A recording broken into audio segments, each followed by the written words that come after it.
bandeko ya bolingo, bandeko nanga na kati na nkolo, mbote na bino nyonso partout bozali. Na eza na message moko eza penza yesengo te, mais ekozala malamu bolandanga attentivement.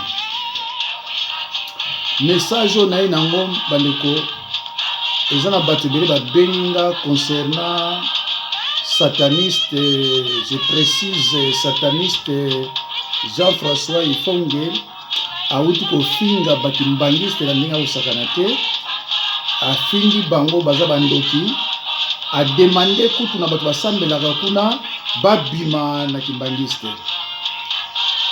Bandeko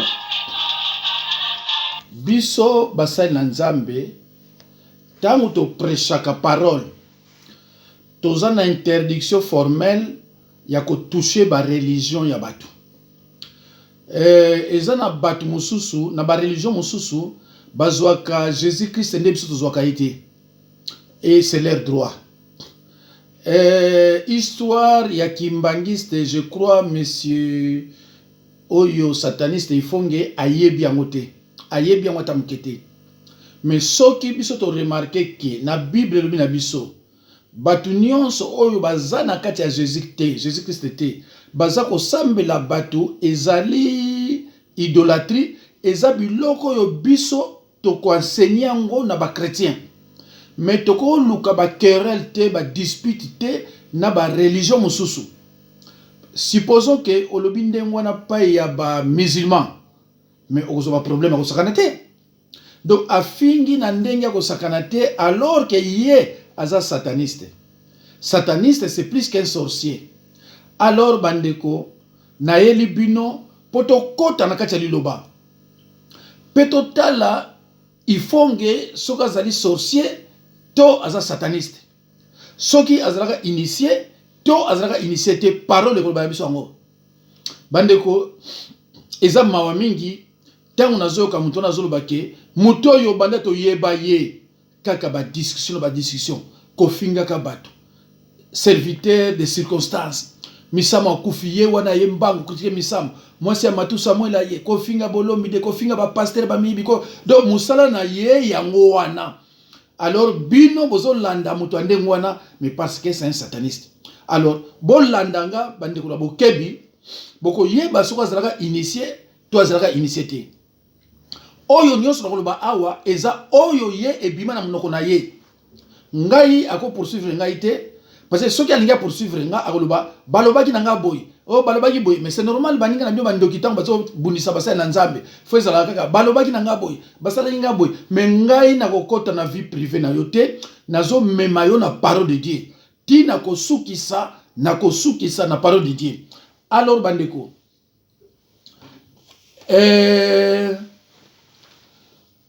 voilà, nalobi que religion, respect est dans la religion nyos oyabatu.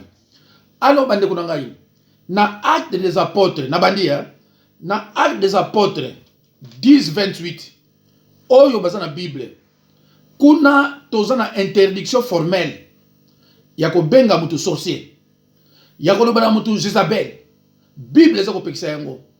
Déjà à partir du verset oyo boza affaire na sataniste, boza affaire na musala Nzambe te. Bola danga clairement parce que nazo memba mino na Bible. Na acte des apôtres 10:28, il est strictement interdit ya ko finga mutu sorcier to ya ko lobana mutu Jézabel. Bible eza ko pekisa yango. Mais yé lokola yebi yango te. Lokola yebi ko sala ba interprétation biblique te, so amoni ba komi yé pa lobika ninga lobi wana. Voilà. Bo assistaki na témoignage ya sataniste Ifonge. Aye kosala témoignage à lobby basenga ki ye 48 personnes à Boma. Basenga kaye 58 personnes à Boma na monde à ténèbres. 48 personnes pardon. Azawana ako contester ngote parce que na ko sakate ba o baye binga binga ko sakate. Voilà. Après, tu as sacrifié combien? Il paraîtrait 35. mais na monoko na ye basengaki 48 personnes. Tant basengaki 48 personnes, alobi ah mais bosenga belé. Bon ba oh eze belé te. Balakisi ye na 48 personnes wana ndenge abana opesa bango. Bayebisi ye soki to longoli frère na mutuka oyo ezokita na manjili. To na mutuka oyo ezokita na montagne Kitambo. Tozwa plus que ça. A discuter kité. Alobay kaka olia boy albino eze belé balakisi ye ke eze belé te. Cela veut dire au final andimaki. Makamu nyonso nga naza koloba Alimia ayebiango ifonge ayebiango oyo balanda ayebiango. Mais tango amoni kie batu babandi ko comprendre biloko ya loba na minute oyo ba témoignage na nyonso a supprimer yango. Mais yo loba ki oyo na vérité mais pourquoi so supprimer ba vidéo ngani na alia na supprimer ma ata vidéo mon côté ba commentaire ndenge na ndenge etalinga ité mais pona ko kosa batu au supprimer ma vidéo non nyonso.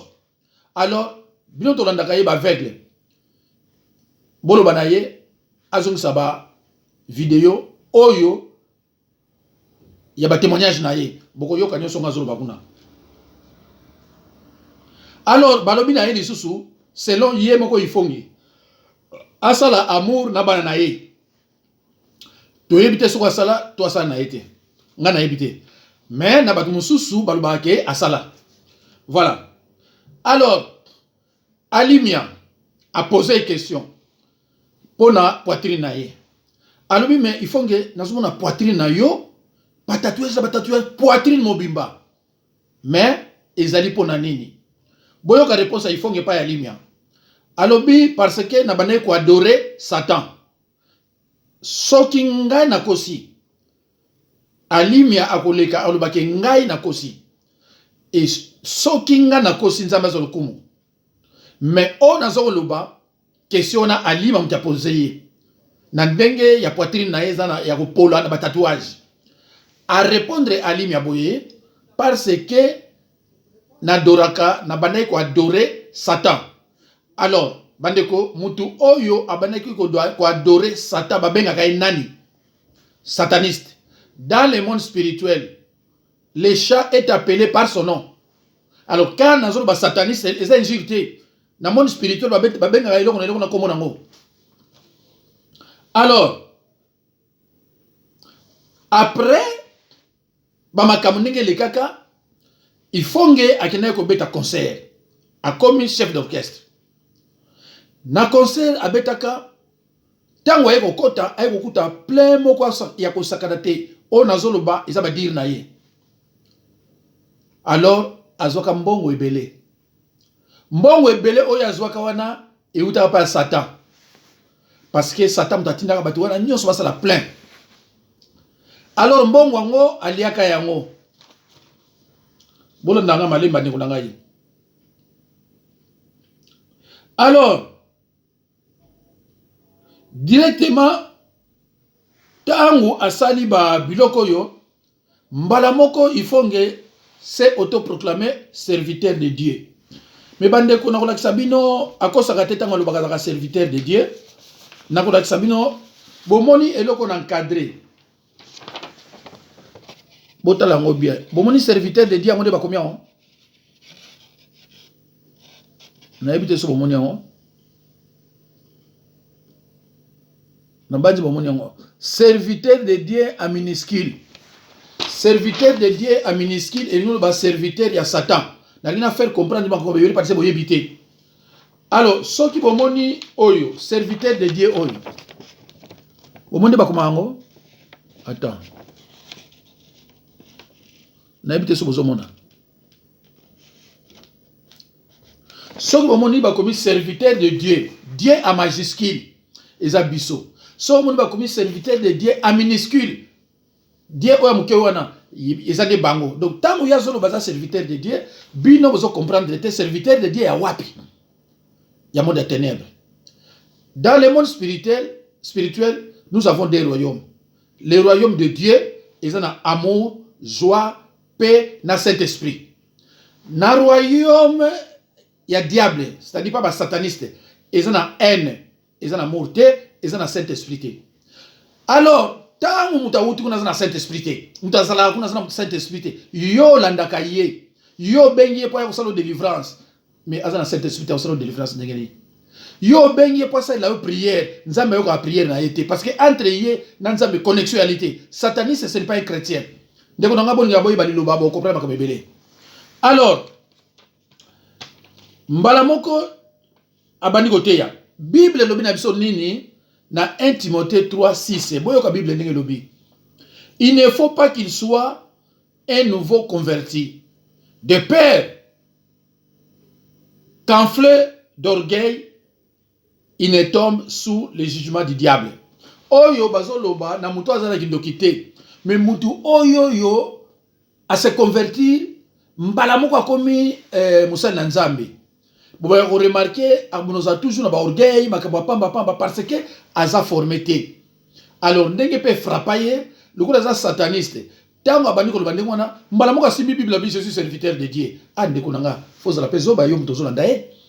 Mbalamoka c'est ba témoignage je suis serviteur de Dieu. Yo bani ko landae komaka, ya solo za musali na Nzambe. Ils a pitié. Alors, mes chers frères et sœurs dans le Seigneur, la question qui nous préoccupe ici, yangoyo. Est-ce que Azalaka initié T to Azalaka initié T? Parce que j'ai essayé de parler du fond un exemple. Moi, Mutumoko boye a tchaki commentaire. Alors, mais non, pasteur, il faut que banya ko initié mais yé aboyaka. Aboyaka initiation. Paul alobi boye. Faut faire très attention. Toute parole qui sort de la bouche d'un sataniste, cette parole est dangereuse. Parce qu'il est toujours dans les mensonges. Il faut faire très attention.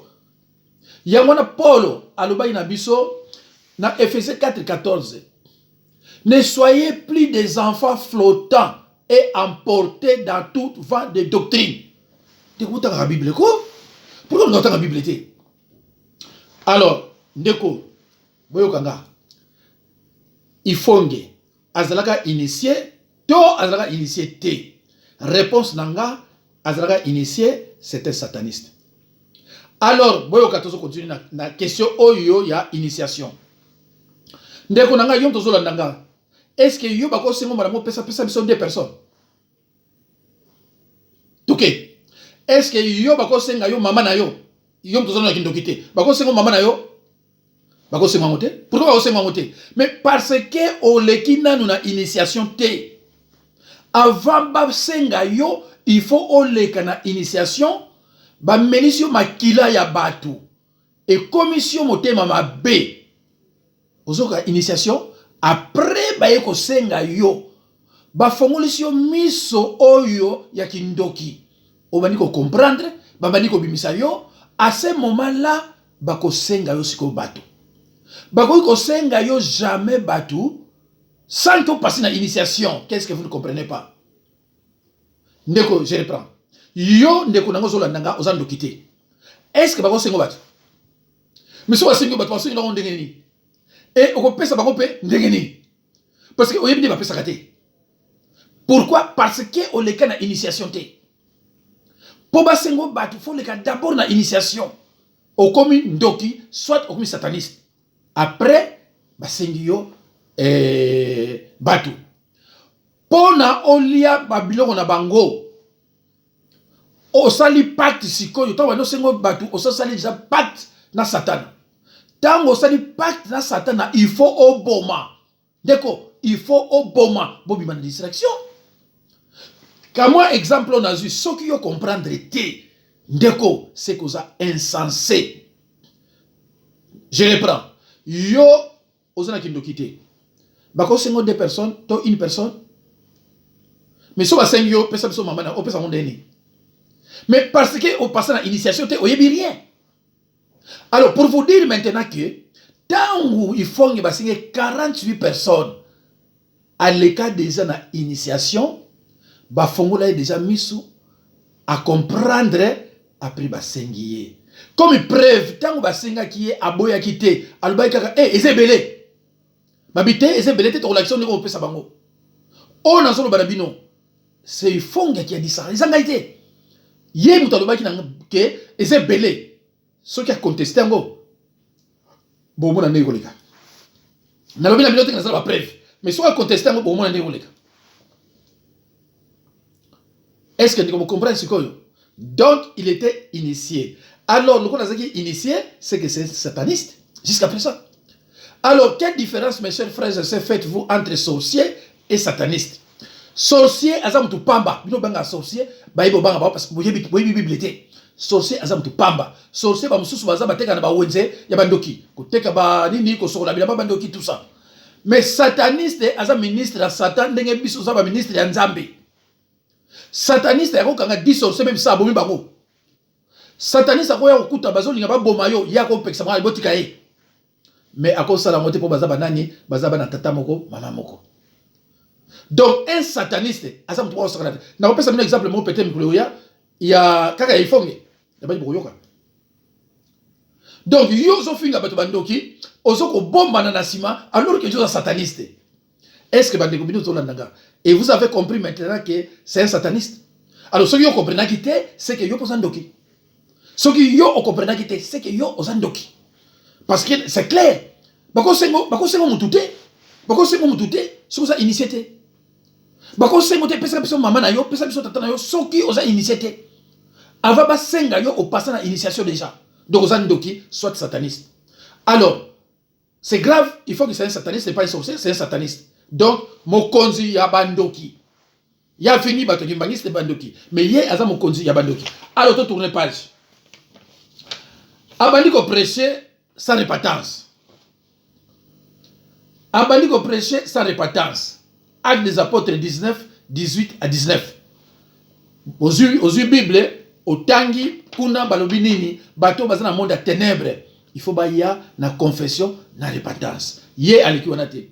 Sous prétexte nini, accueilli et pas ya mama Sarufa. Pona répétance. Ndeko, accueilli pas ya mama Sarufa, pour mama Sarufa aider na répétance. Mama Sarufa nani, sataniste. Alors, Bible, dans Marc 3, 25, c'est Jésus qui parle. Comment Satan peut-il chasser Satan? Mes chers frères et sœurs, Jésus nous enseigne que le royaume du diable n'est pas divisé. Si ko yo ye bazaba na tata moko mama moko, ndenge nini ye Sarufa akobengana batuna ye. Impossible. Deux. Sarufa aza mwasi akoza pusana nzambete. Voilà. Nous kula koza musana nzambete akoza délivrance te. Bandi ko na bazi comprendre o balanda ka sataniste fongi na bazi bozo comprendre malem. Nazo finga loko te mena za na kati ya liloba. Musana nzambe za na kati ya liloba. Nazo ki pa mususte. Alors, abandi kote ya sans confession, sans repentance, boyoka ye. Bobi mana église wana bâtiment. Nzambe za la kuna te. Pasteur na biyibi, tout ça avec envoûtement. Mais moi no yo aza mon boulot hein. Batu boni akimisa église. Combien de batu akimisa église? Alors tous les sorciers, baso kotila ye. Oza mosala nza. Yo za ndokité. Baninga na ye bandoki baso kotila yo ko sani kuna. Péché de participation. Tala bando na ifonge vino za ndengini. Tala yo moko bando ko na sataniste ifonge vina yo eza ndengini. Alors, Bible de l'église wana azui verset Actes des apôtres 7 48. Bon, quand il y a verset lobby. Mais le très haut n'habite pas dans ce qui est fait de mains d'hommes. C'est triste, hein? Tant attali verset oyo alobi nzambe azana ba église abatimate, c'est pas la peine. Or Bible verset oyo ils ont parlé na église universelle. Ils ont parlé de l'église localité. Il y a une différence entre l'église universelle et l'église locale. Il y a un verset, il y a l'église universelle, à tiangon église locale. Ah, Nzambe nangai. 2 Pierre 1, 20 à 21. Boyoka. 2 Pierre chapitre 1, verset 20 à 21. Elobini. Aucune prophétie de l'écriture ne peut être objet d'une interprétation particulière. Donc il y a un verset où il y a une interprétation personnelle. Il y a la Bible. ndeko bozolanda eza mawe siko yo landaka ye parce que yo yebi liloba te. Jésus Christ ne cessait de dire ceux qui sont mes frères et sœurs, ce sont ceux qui écoutent la parole de Dieu et qui la mettent en pratique. Yo lengi liloba te. Amen, amen. Ozoba amen pas sataniste. Ok, nali felo. Alors, ndenga zaona ko délivrer mututé. Jamais akobondela pona mutu abika. À moins qu'il y ait un cosa. Mais regardez, c'est clair. Parce que Azana monde de ténèbres. Azana molimo santo te. Ngai te to lobi yango. Molimo santo za jamais na monde de ténèbres. Ce qui ont contesté en Otalio. Aïe aïe aïe aïe. Bandeko, alobi bo kene na l'église wana te nzamba za la kuna te. Actes des apôtres 5 20 à 21. Et lobi boy. Allez-y à l'église continuellement. Nzambe. Actes des apôtres 5, 20 à 21, il y a l'église. Alors, dans Actes des apôtres chapitre 2, la Bible parle de 3000 personnes converties. Bandeko, 3000 personnes converties. Baza une église de wapi. Ya batimati. Ah. Mais comment vous avez fait boy bandeko nangai? La Bible dans Actes des apôtres chapitre 2, on parle de 3000 personnes converties. Église à Jérusalem, mais il y a batimate. Tant bazo kende pour la Pentecôte, pendant kende wapi. Supposons que Azan a raison, mais ceux qui sont naïfs, bon ça me l'a bien libanda. Ndeko nangeza mawabino bolanda ba farce, ba ventilier, ayebi di loba atamu kete hein. Ce n'est pas qu'ayebi ndabo di loba, ayebi tate. Na banzi ndeko soko zu Bible, ndenge nazo parler là yo, on comprendre. La Bible dit, nous enseigne dans 2 Pierre 1, 20 à 21. Aucune prophétie de l'écriture ne peut être objet d'une interprétation particulière. Ya yebina ya yangote, asa ko expliquer bino kaka ndenge yo zotanga. Sataniste. Voilà. Alors bandeko toye awa. Titre nini? Bako sakabino. Bazaba miyibi. Ndeko yozo landa mutu oyo asa ko finga.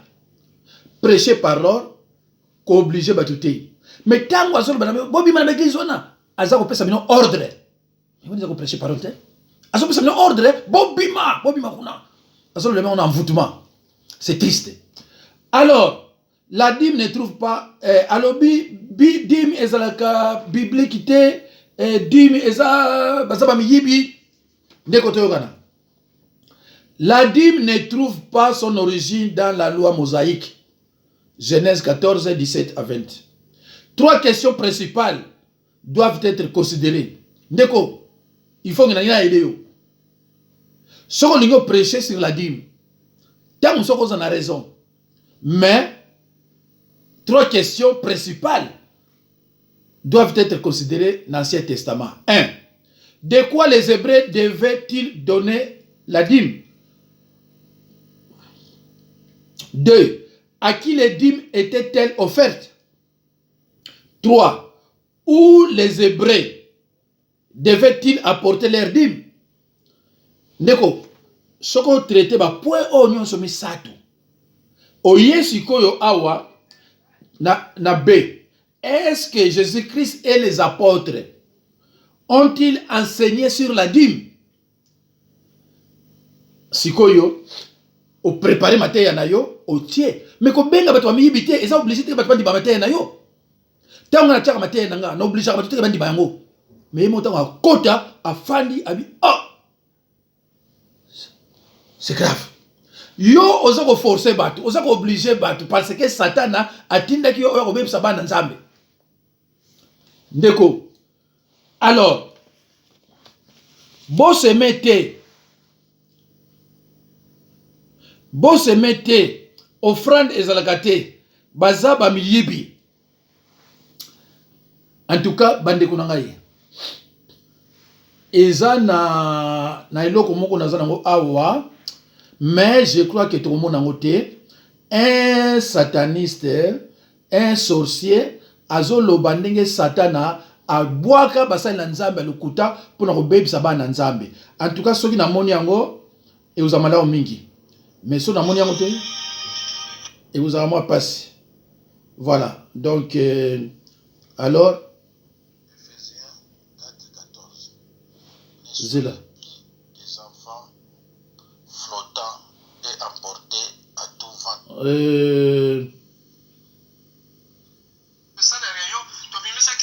Voilà, yango, na uti la bilongo. Bandeko.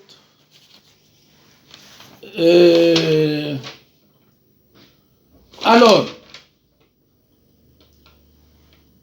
tolobi le gamadimi.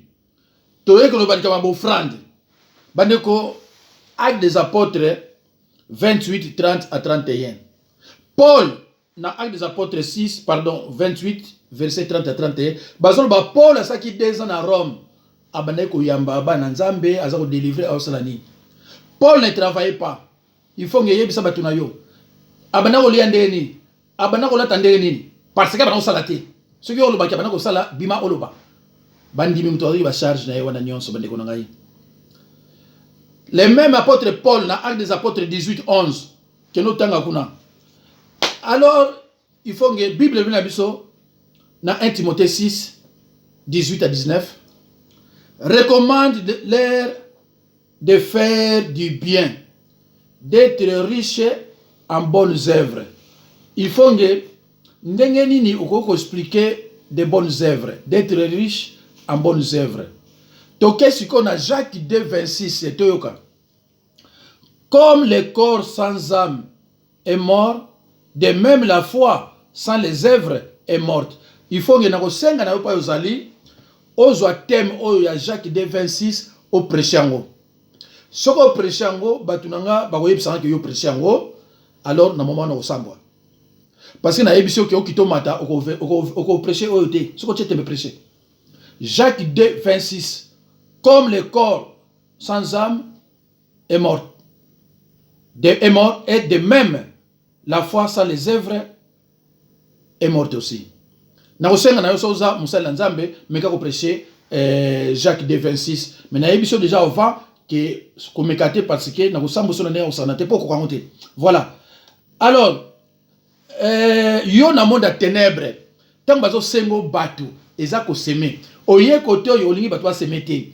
Tanga na Matthieu 8, 1 à 4, tanga na Galates 6, 7. Na lingo zulo ba verset mususte. Mais tant qu'on zonga parce que na piéger yo a mingi. Tant qu'on zonga ça il faut pas, on regretter. C'est pour cela tant qu'on zonga na lilobate, on zonga ba yebisa inga boy. Famille na yo za boy ça c'est enfantin. Nga nazo kanga na liloba nzambe, so no zonga, zongi sanga na liloba nzambe. Parce que na zamu sala nzambe. Voilà. Soki osali pacte ya makila, il faut oboma. Alors, bandeko, na niveau d'étude yazanango, aye bagate différence ni nezali entre vie privée na vie publique. Et ça m'a mingi. Marie Misamu, ya Samusa Marie Misamu, moi c'est moloto akufi ya bimi, ba musicien kofinga, ba kimbangiste lelo kofinga, ba pasteur kofinga. Bandeko nanga, na Actes des Apôtres 13, 6 à 11, Bar Jésus, aki sataniste, akuma jamais musala nzambe. Acte 16, 16 à 18, une servante qui avait l'esprit de Python. Sa déclaration était vraie, mais Paul savait qu'il ne fallait pas accepter le témoignage d'un démon. Même à la vérité, mais qu'on dit maïté parce qu'il est dans les mensonges. Alors, mes chers frères et sœurs, Lilo Oyo, Simon le magicien, Acte des Apôtres 8, 1 à 13, a comment jamais Moussa Nzambe. Jamais Jésus-Christ a soit sataniste a commis Moussa Nzambe. Jamais apôtre bazoka sataniste va travailler ensemble. Un sataniste a un droit que la Bible était à prêcher. Une des raisons, misu oyo bachaye, misu wana ekangama suste etra la libela. J'ai des preuves na ko ti la bino prochainement babiloko ozo la kisaki akosi mangote. Déjà ba verset oyo. Eza ko la kisake un sataniste akosi ma Bible était à prêcher parce que la Bible ezate. Donc tamu yozo landa ifonge, ozo landa mutu oyo azana connexion na Nzambe te. Azana connexion na Nzambe te. Azana mutu monde à ténèbres. Donc yozo landa ye ozo sala péché de participation. En plus ce qui est grave, ozo benga ye frère. C'est très dangereux. Est-ce que bino boyebi na benga frère? Nani bako benga frère? Mais ça mawa mingi. Ça mawa. Beaucoup de frères, ça frère, un sataniste, un sorcier, ce ne sont pas des chrétiens. Mais vous avez frère, pourquoi? Bino bolingi maté ya bien te, boki na lifelo, bolandaye. Aye pour nous détruire bato.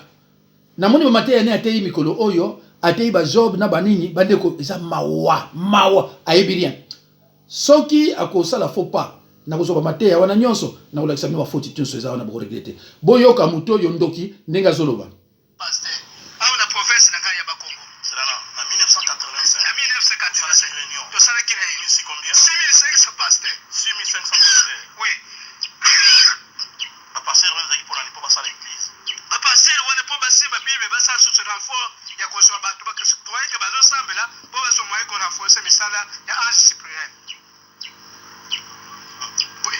Voilà batata na maman ya solo ezali makambe belé oto ko mona na makamno so ezali ko loba awa oyo ngana retenir lelo ezali nini ezali ete bandeko na banzi boyoki sorcier na lobby na bas Congo na 85, je ne sais pas si il a exagéré nombre abatou à lobby satana abimisaki 6500 ndoki pour na ko bebisa bana nzambe atie ba na terrain.